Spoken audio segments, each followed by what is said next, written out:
गौतम बुद्ध की कहानी से आप सीखेंगे कि आप अपने जीवन में हर परिस्थिति का कैसे सामना कर सकते हैं। आप अपने मन को शांत कर सकते हैं इस गौतम बुद्ध की कहानी से। दोस्तों, हमारे जीवन में मन के बिना कुछ सलाह विचार नहीं कर सकते, इसलिए मन को शांत रखना बहुत ज़रूरी है। एक बार गौतम बुद्ध अपने शिष्यों के साथ एक गांव की तरफ जा रहे थे। तभी उन्होंने देखा कि एक युवक बेहद गुस्से में पहाड़ी की तरफ जा रहा है। बुद्ध उसे देखते ही समझ गए कि यह तो किसी की हत्या करने जा रहा है या फिर खुद आत्महत्या करने। वो युवक जैसे ही पहाड़ी से कूदने जा रहा था, गौतम बुद्ध ने तुरंत उसका हाथ पकड़कर उसे खींच लिया। यह देख उस युवक ने कहा, आप मेरा हाथ छोड़ दे, मेरा जीवन है, मैं जो चाहे इसके साथ करूं, आप मुझे मत रोकना। गौतम बुद्ध ने कहा, ठीक है, तुम चाहो तो दोबारा से कूद जाना, लेकिन पहले 10 मिनट रुक जाओ। 10-12 बार लंबी सांसें लो और अपनी हथेलियों को खोल दो, उसके बाद ही मैं तुम्हें दोबारा आत्महत्या करने दूंगा, उससे पहले नहीं। युवक बोला, आप मुझे बेकार ही इतना परेशान कर रहे हैं, मैं पहले से ही इतना परेशान हूँ, लेकिन अगर आप कहते हैं तो ठीक है, मैं 10-12 बार लंबी सांसें ले लेता हूँ, अपनी हथेलियाँ खोल देता हूँ, उसके बाद आप मुझे आत्महत्या करने से नहीं रोकेंगे। उस युवक ने अपनी आंखें बंद की, 10 बार लंबी सांसें ली, अपनी हथेलियों को खोला और फिर धीरे धीरे अपनी आंखें खोली।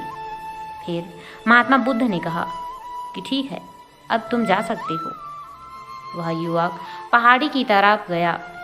उसने जैसे ही कदम आगे बढ़ाए, पहाड़ी के नीचे देखा, वह देखते ही पीछे हट गया और वापस जाकर बुद्ध से बोला, आप कौन हैं? आपसे तेजस्वी व्यक्ति मैंने आज तक नहीं देखा। अभी मेरे साथ क्या हुआ है, क्या आप मुझे समझा सकते हैं? कुछ वक्त पहले तो मैं इस पहाड़ी से कूद जाता, लेकिन अब एक भय उत्पन्न हो गया है। बुद्ध मुस्कुराए और बोले, जब तुम पहाड़ी से कूदने वाले थे तब तुम्हारे अंदर क्रोध था। क्रोध सोचने समझने की शक्ति को नष्ट कर देता है। हमारी बुद्धि उस वक्त काम करना बंद कर देती है। उस समय तुम फिर वो करते हो जो तुम्हारा मन कहता है। उस समय तुम क्रोधित, तुम्हारा मन एक जगह नहीं था।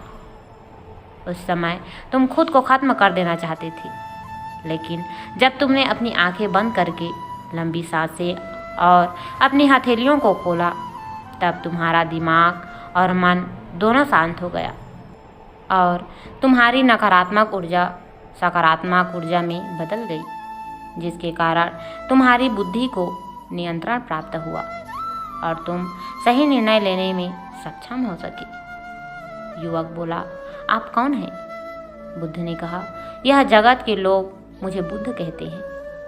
युवक बुद्ध के चरणों में गिर गया और बोला कि हे बुद्ध, आप मुझे अपनी शरण में शामिल कर ले। मैं तो अपने पिता को सबक सिखाना चाहता था, इसलिए आत्महत्या करने जा रहा था। बुद्ध ने कहा कि क्या आत्महत्या करके कोई इस शरीर के साथ कुछ भी नहीं कर सकता?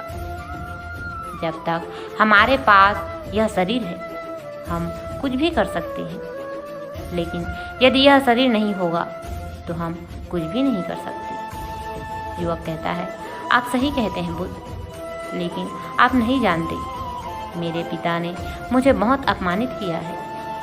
वह मुझे हर बात पर टोकते हैं। बचपन में वो मुझसे बेहद प्रेम करते थे।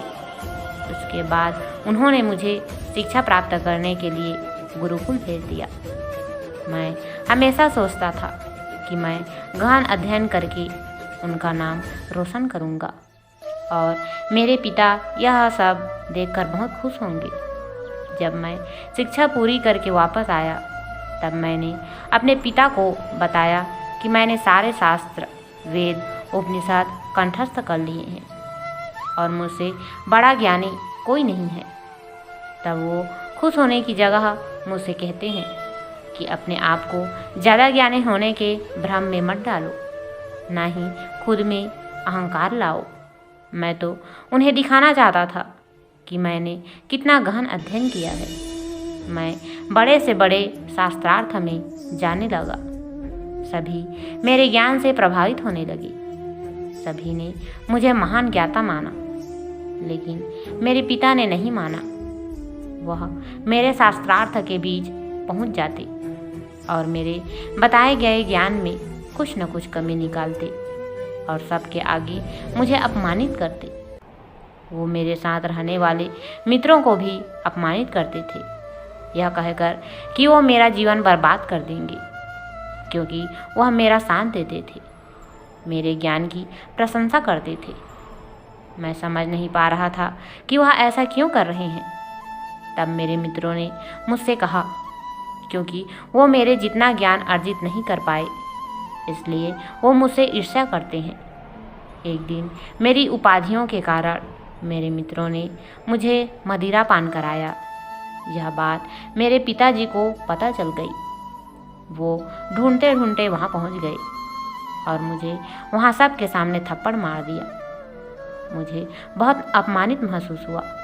तब मैंने यह तय किया कि मुझे मेरे पिताजी को सबक सिखाना है और मैं यहाँ आत्महत्या करने आ गया, क्योंकि एक पिता के लिए इससे बड़ा सबक क्या होगा जब वह अपने बेटे की अर्थी को उठाएंगे। तब उन्हें एहसास होगा कि उन्होंने क्या गलती की है। बुद्ध मुस्कुराए और बोले, मुझे एक बात बताओ, जो ज्ञान तुम्हें आत्महत्या करने के लिए प्रेरित करे, तो वो ज्ञान किस काम का, वो कहाँ से अच्छा हुआ, जो तुम्हें एक गलत काम करने से नहीं रोक पा रहा। युवक ने कहा, आप सही कहते हैं बुद्ध, अब मैं खुद अज्ञानी सा महसूस कर रहा हूँ। आप मुझे अपनी शरण में ले लें, मैं आपसे ज्ञान प्राप्त करना चाहता हूँ। बुद्ध ने कहा, तुम मेरे साथ 4 दिनों तक रहना और उसके बाद अपने पिताजी के पास जाना। अपने पिता के घर तुम मध्य रात्रि के बाद जाना और बिना किसी हलचल के चुपचाप भीतर जाना, तब तुम्हें जीवन का सबसे पहला ज्ञान मिलेगा। वो युवक 4 दिनों तक बुद्ध के पास रहा और उसके अगले दिन पिता के पास चला गया। जब मध्य रात्रि वो अपने घर पहुंचा तो उसने देखा कि उसकी माताजी बिस्तर पर बहुत बीमार पड़ी है और युवक के पिता से कहती है कि तुम्हारी शक्ति के कारण आज मेरा बेटा मुझसे दूर है। अगर तुम इतने सख्त नहीं होते तो आज घर छोड़कर नहीं जाता। वो युवक अपने पिता की तरफ देखता है। वो देखता है कि जिनकी आंख में आज तक आंसू नहीं देखे थे, आज वो नम आंखों के साथ बैठे हैं। उसके पिता कहते हैं, मैं उसे दुख नहीं देना चाहता था, बस उसके अंदर अहंकार न आए उसे दूर करता था। तभी उसके अंदर की कमियों को वहाँ जाकर बताता था, ताकि मुझे सुन कोई और भी उसे उसकी कमी बता सके और उसे अपने ज्ञान पर कभी घमंड न हो, क्योंकि व्यक्ति का अहंकार उसे हमेशा ले डूबता है। लेकिन उस भीड़ में मेरे सिवा कोई नहीं होता था जो उसको उसकी गलतियों के बारे में बताए। तब मैंने तय किया कि मैं उसे उसकी गलतियों से अवगत कराऊंगा, लेकिन वो मेरी न सुनकर हमेशा अपने मित्रों की सुनता था। और एक दिन जब उसने मदिरा पान किया तब मेरा दिल दुखा और तब मुझे लगा कि शायद मेरी परवरिश में कोई कमी थी। मैं ही एक अच्छा पिता नहीं बन सका जो मेरे बेटे ने ऐसा किया। लेकिन तुम चिंता मत करो, मैं उसे कहीं से भी ढूंढ कर ले आऊँगा। जितना प्रेम तुम मुझसे करती हो उससे ज़्यादा मैं उससे करता हूँ। युवक की माता कहती है कि मैंने उसे हर जगह ढूंढा, लेकिन वो कहीं नहीं मिला। मेरा मन कहता है कि यहाँ से कुछ दूर एक गांव में गौतम बुद्ध रुके हैं, वह ज़रूर वहीं होगा। तुम उसे वहाँ जाकर देखो। ये सारी बातें युवक वहीं खड़ा होकर सुन रहा था। उसकी आंखों से आंसू बह रहे थे। वो चुपचाप वहाँ से चला गया और गौतम बुद्ध के पास पहुंचा और बुद्ध से बोला, हे बुद्ध, अगर आपने मुझे उस दिन आत्महत्या करने से नहीं रोका होता तो मुझसे कितना बड़ा पाप हो जाता। बुद्ध ने युवक से कहा, इस जीवन की सबसे बड़ी गलती आत्महत्या करना है। ये जीवन तुमने खुद नहीं लिया है, उसे तुम्हें दिया गया है, तो तुम्हें कोई हक नहीं कि उसे खुद से नष्ट करो। कल सुबह तुम्हारे पिता यहाँ वापस आएंगे। कल सुबह तुम उनके साथ जाकर उनके ऋण को उतारना। युवक ने कहा, हे महात्मा बुद्ध, मुझे मेरा सारा ज्ञान व्यर्थ ही लगता है। आप सत्यता को उजागर करते हैं।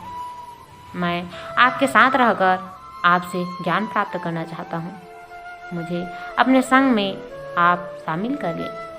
बुद्ध ने कहा, कल सुबह जब तुम्हारे पिता आएंगे तब तुम उनसे बातचीत करना और उनसे आज्ञा लेना, और तब तुम्हें लगे कि तुम्हें ज्ञान प्राप्ति की ज़रूरत है तो संघ के दरवाजे सभी के लिए खुले रहते हैं। इस कहानी से हमें यह सीख मिलती है कि हमें हमेशा मन को शांत रहकर सोचना चाहिए। क्रोध में हमें कोई भी ऐसा काम नहीं करना चाहिए कि बाद में हमें पछताना पड़े।